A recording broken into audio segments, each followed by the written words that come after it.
Bom dia, boa tarde, boa noite. Eu não sei qual horário você está ouvindo esse podcast maravilhoso, o podcast mais longevo da internet brasileira. A gente está lendo esse livro aqui, Comer para Não Envelhecer.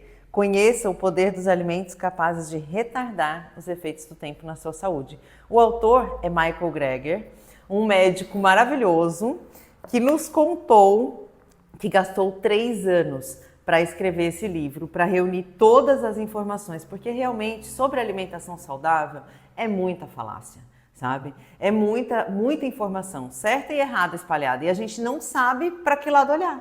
Então, exatamente, esse livro vem para trazer como uma instrução para a gente, e além disso, esse projeto todo, né, o Saudabilize, ele vem com esse propósito, de realmente trazer informação de qualidade para quem realmente quer olhar para a sua alimentação, né? Sente que isso faz diferença na sua vida, sente, quer dizer, isso todo mundo sabe que faz, né? Quantas pessoas já se curaram por doenças, se curaram com alimentação por doenças inflamatórias e curaram simplesmente por uma simples mudança na alimentação. E o objetivo é que a gente não tenha que tratar essas inflamações, então que a gente se cuide desde agora para que o nosso corpo se permaneça saudável e fique saudável. Então esse projeto se chama Saudabilize. Para você conhecer mais, você vai lá no saudabilize.com.br, tá? Hoje a gente começa o capítulo 8, que eu estou muito curiosa, não sei você, mas esse capítulo se chama Inflamação. Então vamos lá, vamos começar a nossa leitura. Nos últimos anos, uma das descobertas mais importantes do ponto de vista médico foi o reconhecimento do papel em potencial da inflamação em muitas doenças crônicas, incluindo pelo menos 8 das 10 principais causas de morte no mundo. A magnitude dessa nova perspectiva foi comparada à descoberta, séculos atrás, da teoria de germes, o qual revolucionou a forma de prevenir e tratar doenças infecciosas. Durante a maior parte da existência humana na Terra, as infecções foram a principal causa de morte e doenças. Sem sabão, desprovidos de saneamento básico ou purificação de água, nós estávamos sob constante ataque, assolados por infestações parasitárias crônicas e acossados por todos os lados por ameaças microbianas. Antes dos antibióticos, um arranhão no joelho poderia se tornar um ferimento mortal, e é por isso que nosso sistema imunológico evoluiu para estar em alerta máximo, preferindo ser precavido e pecar por uma reação exagerada, em vez de uma que é insuficiente. Vez por outra, porém, isso mais atrapalha do que ajuda e pode nos causar mais mal do que bem. Por exemplo, um traumatismo craniano pode matar centenas de milhares de neurônios, mas a resposta inflamatória decorrente tem o potencial de matar milhões de neurônios ou o próprio paciente. Meta-inflamação. A inflamação evoluiu para ser benéfica. Quando, por exemplo, uma farpa entra no seu dedo e ele fica vermelho e quente, dolorido e inchado, essa inflamação é a reação natural do corpo a danos ou irritação nos tecidos. O objetivo é desencadear o processo de cura, não um processo de doença. A reação do organismo a essa farpa é um exemplo de inflamação aguda, uma resposta localizada, temporária e direta a uma inflamação ou lesão, cujo foco está na resolução de um problema. Por outro lado, a inflamação crônica, também chamada de inflamação metabólica ou de forma abreviada meta-inflamação, é sistêmica, persistente e sem área específica, e parece perpetuar doenças. Ela tem uma qualidade latente de baixo grau que pode ser detectada em exames de sangue com níveis anormalmente elevados de marcadores inflamatórios, como a proteína C reativa, PCR. Em condições ideais, os níveis de PCR no sangue estão abaixo de 1 mg por litro. Porém, no cenário de uma infecção, eles podem disparar em poucas horas até chegarem a 100 mg por litro ou mais. Hoje, dispomos de exames de sangue de PCR extremamente sensíveis e capazes de medir os níveis até em termos de frações decimais, o que levou a comunidade médica a reconhecer que ter níveis basais de apenas 2 mg por litro ou 3 mg por litro pode nos colocar em maior risco de catástrofes, como ataques cardíacos e acidentes vasculares cerebrais. Níveis basais de PCR abaixo de 1 mg por litro denotam menor risco, mas a maior parte dos norte-americanos de meia idade apresenta indicadores que excedem esse valor, o que sugere que a maioria sofre de inflamação crônica, algo que tende a se agravar com a idade. Inflammaging.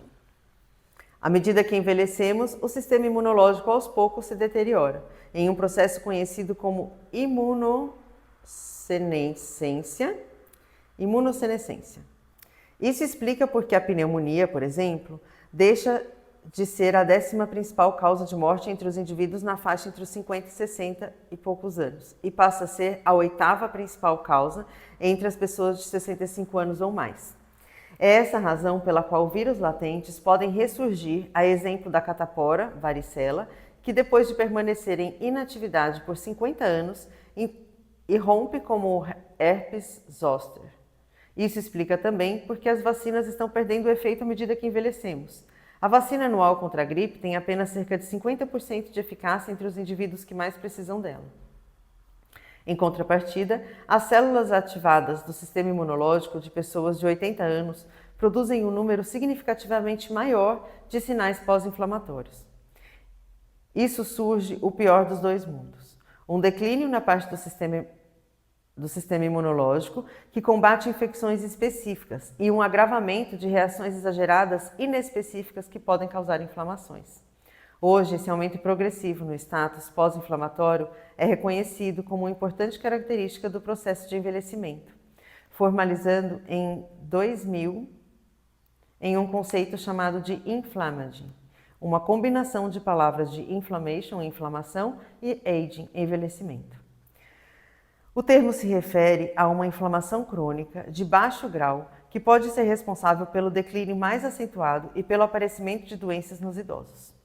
Os níveis de PCR aumentam à medida que envelhecemos e estão associados à redução dos índices de sobrevivência, ao pior desempenho físico e cognitivo, à diminuição da sensação de vitalidade e a uma série de patologias relacionadas à idade, incluindo Alzheimer, Parkinson e doenças cardiovasculares, diabetes e doença renal crônica. Acredita-se que inflammaging também desempenha um papel fundamental na doença degenerativa do disco em nossa coluna vertebral e na perda de massa e força muscular conforme envelhecemos. A proteína C reativa é o biomarcador inflamatório mais estudado para se prever a expectativa de vida restante. Ter níveis mais elevados de PCR no sangue pode aumentar em 42% o risco de morte prematura. No entanto, a interleucina 6 e L6, o mais importante gatilho para a produção de PCR, pode ser um fator de previsão ainda maior. As interleucinas são mensageiros químicos utilizados para a comunicação entre interglóbulos brancos e leucócitos, do grego leucócitos brancos. Aí ele fala em grego aqui. Na juventude, os níveis sanguíneos de IL-6 são normalmente baixos ou podem até ser indetectáveis, mas eles começam a aumentar quando chegamos à faixa dos 50 a 60 anos. Por serem um potente agente pró-inflamatório, os níveis elevados são considerados um dos mais robustos fatores de previsão de doenças e mortalidade nos idosos. Pesquisadores analisaram amostras de sangue únicas de indivíduos saudáveis com 65 anos ou mais e descobriram que, se seus níveis de IL-6 estivessem entre os 25% mais altos, o risco de morrer poderia ser de 40% ao longo dos 5 anos seguintes, em comparação com um risco inferior a 10% daqueles com valores entre os 25% mais baixos. A IL-6 parece funcionar como um fator de previsão até em idades mais avançadas. Indivíduos centenários cujo nível de IL-6 configura entre os valores 30% mais baixos têm probabilidade 3 vezes maior de estarem vivos quase 5 anos depois, em comparação com os que apresentaram valores de 30% mais elevados. Ao que parece, o IL-6 seria uma causa e não apenas uma consequência de doenças potencialmente fatais, uma vez que as pessoas que nascem com predisposição genética a níveis mais elevados de IL-6 têm chances menores de sobreviver até a velhice. Aí tem um quadrinho daquele cinza. Salve sua pele. Qual você acha que é o maior órgão do corpo humano? Talvez os pulmões, o fígado ou o intestino? Eles pesam cerca de 2,3 quilos cada. Nossa pele, por outro lado, pesa cerca de 9 quilos. De que maneira nossa pele pode contribuir para o processo de inflammaging? A partir dos 45 anos, nós começamos a perder hidratação na camada mais externa da pele, à medida que a função de barreira que a nossa pele exerce começa a se deteriorar. Daí em diante, as rupturas dessa barreira podem desencadear inflamações sujeitas a transbordar para a corrente sanguínea. Seria a aplicação tópica de algum tipo de creme ou pomada para a pele capaz de reter a umidade e prevenir essa inflamação? Ao esfregar vaselina em camundongos idosos 3 vezes ao dia durante um período de 10 dias, os marcadores inflamatórios diminuíram não apenas na pele, mas em todo o corpo dos roedores. Isso suscitou um estudo de 2019 no qual os pesquisadores testaram as substâncias em pessoas. Homens e mulheres idosos, com idade média de 78 anos, participaram de um estudo randomizado que durou um mês, no qual aplicavam 2 vezes ao dia 3 ml, cerca de 2/3 de uma colher de chá, de um emoliente na pele. De forma extraordinária, não apenas os níveis sanguíneos de marcadores inflamatórios como a IL-6 caíram significativamente em comparação aos idosos do grupo controle que não hidrataram a pele, como também diminuíram bastante a ponto de chegar aos níveis próximos aos dos indivíduos mais jovens, média de 32 anos. Isso sugere que a aplicação de um creme na pele pode ser uma maneira simples de atenuar a inflamação sistêmica. Olha só! Não sabia dessa informação. A partir dos 45 anos, então... Bom, já pode começar hoje, na verdade, né? Aí, ele começa aqui uma outra parte que se chama quente e pesado. Considera-se que a inflamação é um importante indicador e impulsionador do envelhecimento. Mas de onde toda essa inflammaging está vindo? Alguns pesquisadores sugeriram que a causa são infecções crônicas, como o vírus Epstein-Barr ou citomegalovírus, CMV. Mas, ao lado do que tudo indica, as populações pré-industriais de forrageadores, horticultores e caçadores-coletores não padeciam do envelhecimento orgânico decorrente da inflamação crônica de baixo grau, apesar das grandes exposições a agentes infecciosos. Nós já tratamos de 2 fontes suspeitas de inflammaging: o acúmulo de produtos finais de glicação avançada na dieta, no capítulo glicação, e as células senescentes secretoras de SASP, no capítulo senescência celular. Nosso declínio relacionado à idade em termos de autofagia, mais detalhes no capítulo de autofagia que a gente já leu, também pode levar ao que foi chamado de garbaging. Nosso sistema imunológico pode começar a reagir aos detritos celulares que se acumulam à medida que envelhecemos. Isso levou alguns a especular que a inflammaging e até parte do próprio processo de envelhecimento talvez seja uma elaborada reação autoimune e autoinflamatória. E isso seria compatível com o fato de que 2 anos de restrição calórica modesta reduziram os marcadores de inflamação, como a proteína C reativa, em 40%. Esse significativo efeito anti-inflamatório talvez se devesse a um grande aumento na autofagia, responsável por eliminar detritos celulares inflamatórios, ou como uma mera consequência da perda de peso. Dezenas de estudos constataram que a obesidade está muito vinculada ao aumento nos níveis de marcadores inflamatórios, como o PCR no sangue. Mas a inflamação é uma causa ou uma consequência da obesidade? Outrora pensávamos que o tecido adiposo era um mero depósito passivo para o armazenamento do excesso de gordura, mas já sabemos que ele desempenha um papel ativo na secreção de substâncias químicas inflamatórias. O tecido adiposo é capaz de se expandir com tanta velocidade que pode até ultrapassar o próprio suprimento de sangue e ficar sem oxigênio. É possível ingerir um eletrodo diretamente na barriga de uma pessoa obesa para medir até que ponto os níveis de oxigênio podem cair em comparação com indicativos de peso saudável. Acredita-se que essa privação de oxigênio contribua para a morte das células de gordura.